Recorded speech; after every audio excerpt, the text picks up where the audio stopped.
Hey everyone, it's Greg Houle, host of the Salem Witch Trials Podcast here.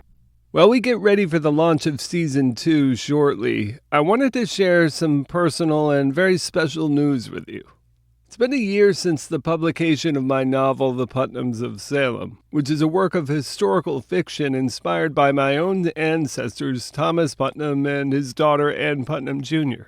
The story unfolds through both of their voices, offering a dual narrative that explores how belief, fear, and family loyalty helped ignite this dark moment in early American history. Now, the audiobook edition, which features narration by me and my teenage daughter, Addy, is finally available on Audible. And the collaboration with my daughter made this story even more meaningful for me. So I hope you'll check it out. What you're about to hear is Chapter 21 from the Putnams of Salem. It's a particularly strong inflection point in the novel where tensions in Salem Village start to reach a breaking point. I hope you enjoy this special preview of the Putnams of Salem audio version.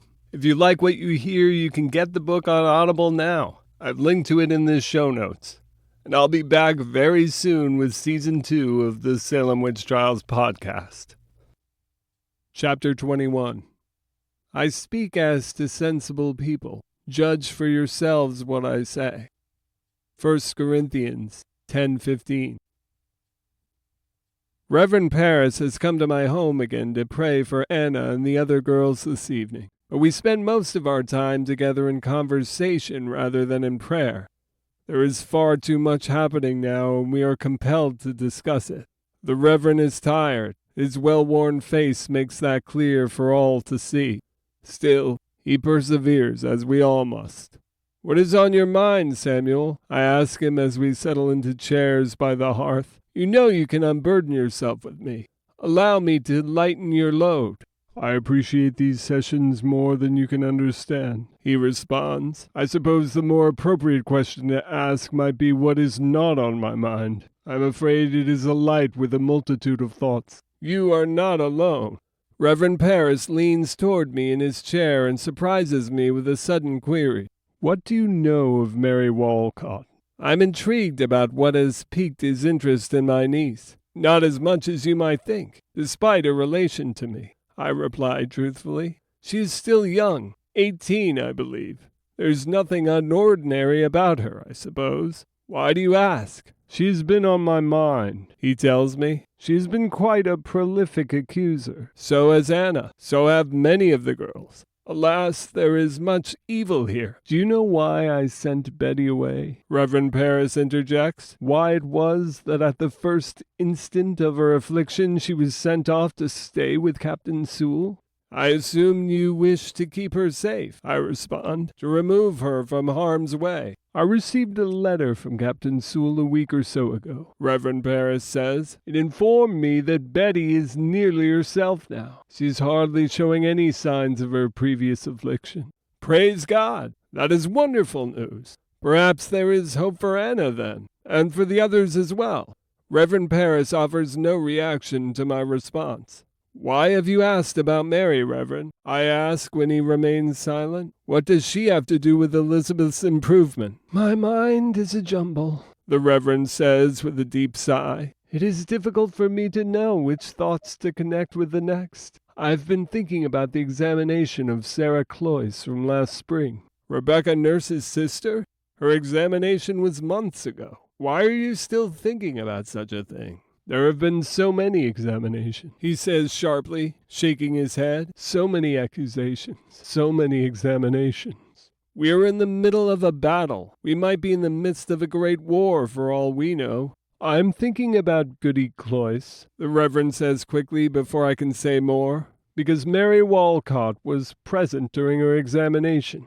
I remember seeing her there as I was taking notes." "Of course, many of the afflicted girls were at the examinations. You know it is helpful for them to be present during—" "She was knitting, Thomas," Reverend Paris interjects, "while the other girls were writhing upon the floor of the meeting-house screaming at the top of their lungs. Mary Walcott sat as calmly as a mill-pond, engaged in her knitting." I'm unsure of how to respond to this unusual revelation, but I try my best to offer something.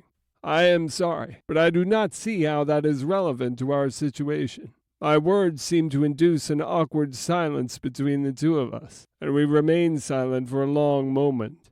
Reverend Parris seems to be turning over some thoughts in his mind as he stares at the fire. Finally, he responds, "Perhaps you are correct. Perhaps it does not matter what Mary Walcott was doing during the examination. I suppose God equips us to react to such things in our own way."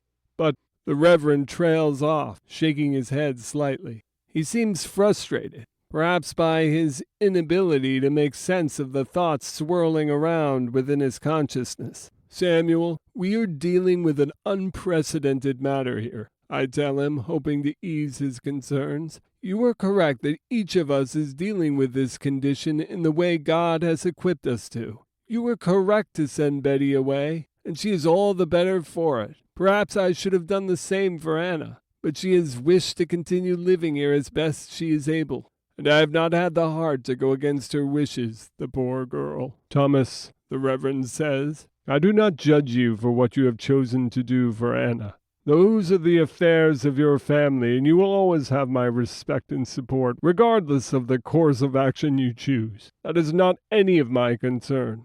"What is it that troubles you, then? Please unburden yourself to me. That is why we are friends." "To be truthful, I do not know precisely what troubles me," he responds, "only that I am unsettled. Perhaps that makes me a weak man." "We are all unsettled by this business," I tell him. "There is no shame in how we are feeling." "Thomas, I cannot help but feel God has been righteously spitting in my face for many years now." I am taken aback by the Reverend's crass statement, and can think of no response to it before he continues speaking. "Since I took over my father's thriving plantation in Barbados and lost it all, since I failed as a merchant in Boston, in spite of the money I had at my disposal." Reverend Parris pauses for a moment. "And now this. God tests us," I say in a soft and steely voice, trying to focus the Reverend's attention. "We are all tested by him. It is our lot in life." "I know I should believe what you are telling me," he replies, "yet I will never understand why he has chosen to test me so relentlessly. What have I done to deserve such punishment?" "It is not for us to question such things." "Of course not." His tone is resigned. He seems to acknowledge his need to shake off this malaise. "I am grateful for your kindness and companionship, my friend." The Lord to me a shepherd is, want therefore shall not I. He in the folds of tender grass doth cause me down to lie. To waters calm he gently leads, restore my soul doth he. He doth in paths of righteousness, for his name's sake lead me. Mother's voice was beautiful then. I was far too young to understand the words she sang, but I can never forget her voice. Its crispness and tone seemed to have been seared within my consciousness to remain there, unaffected by anything that has happened since. I cling to that bold and strong voice as a drowning person might cling to driftwood in the sea, holding on so that it might save me. Mother's voice carried her love in its song, and I embrace that love still today. I miss Mother. I miss her kindness. I miss her pleasant and reassuring smile, her firm and calming sense of certainty. I miss when she was strong, and I pine for her to show that strength again, because I need it now more than ever before. Yet I know it will not come back. It seems that anguish is all she is feeling now. Sometimes I can hear her cry out. Even in my fog, I hear her cries ring out through our home. She does not seem to be crying for mercy now. Her cries are angry, filled with venom. They are cries for retribution. I can see that Father does not know what to do with her. He does not understand how to release her from her pain. He tells me she is well, that she is only tired or weighed down by the many burdens God has chosen to place upon her shoulders. He says I should be assured that her faith and her devotion and her piety will provide her with the strength to prevail. He tells me the Almighty is watching over her, always. He says these things with such certainty that I almost believe them. He says that we, my mother and I, will persevere and be whole again soon. "We are Putnams," Father says to me, with his chest swelling and his pride on full display. We are meant to prevail. We are strong, and we will only get stronger. I can see he believes his words, but I cannot tell if I should feel sorry for him because of it. How will I be strong again? How will Mother be strong again? It is unimaginable. The black man is lurking here again, walking lightly upon his toes. He thinks he is hiding from me. He thinks he is clever, but I can see him. I always see him, even when he surely must believe that I do not. He cannot hide from me. But is he trying to hide? Perhaps he realizes I understand his games well enough by now. Perhaps he is having his way with me. Is this but a game to him? Perhaps Father is correct. Perhaps I will get stronger one day, just as he says I will. Only God knows for certain. I pray that the Lord will have mercy on me, even if the black man laughs at my silent prayers. Perhaps he is correct to find it humorous. I cannot see how God will answer my prayers now. The black man does not speak to me, but he is laughing softly at my prayers. He finds humor in my suffering and in my prayers for mercy. Does he know my thoughts? His white teeth are showing. They match the bright whites of his eyes precisely. They shine brightly, even in the darkness. He is trying to hide his teeth from me now. Is he embarrassed? He cannot hide them, though. No matter how hard he tries, I can see his teeth so clearly. I can see them more clearly than I can see anything else. They are sharp and pointed. They are exactly as one would expect the devil's teeth to be. The black man is crouching near my bed now. He is down low, near the floor. Sometimes he even crawls on his hands and knees towards my bed, with his head lowered down against the floor. Does he believe I cannot see him? It cannot be possible he would be so ignorant as to believe I do not know he is always with me. The yellow bird is at my window now. Was she always there? I have come to welcome her visits. Despite the pain she brings to me, she is singing her awful song. The black man seems to be enjoying the yellow bird's vile melody, encouraging her awful caterwaul with his wretched swaying. Is he mocking me? Is he ridiculing my pain? Is he reveling in it? I clasp my ears tightly with my hands and close my eyes. It is my only defense against such misery. I have no other means of fighting this evil. I suddenly find myself moaning to drown out the dreadful noises the yellow bird is making. The sound has struck some dissonant chord within me, and I am convulsing sharply, losing control. My thoughts spin wildly, uncontrollably within my mind. I am made dizzy by this whirling nightmare, and by the jarring sounds that are growing louder and more irritating, ringing like loud, heavy bells within my ears. The black man is dancing. He wishes only to make me feel worse. My mind is making a million calculations a second as the cacophony builds to a terrifying crescendo. How will it end? That is all I can think now. How will it end? I utter the words aloud to nobody at all.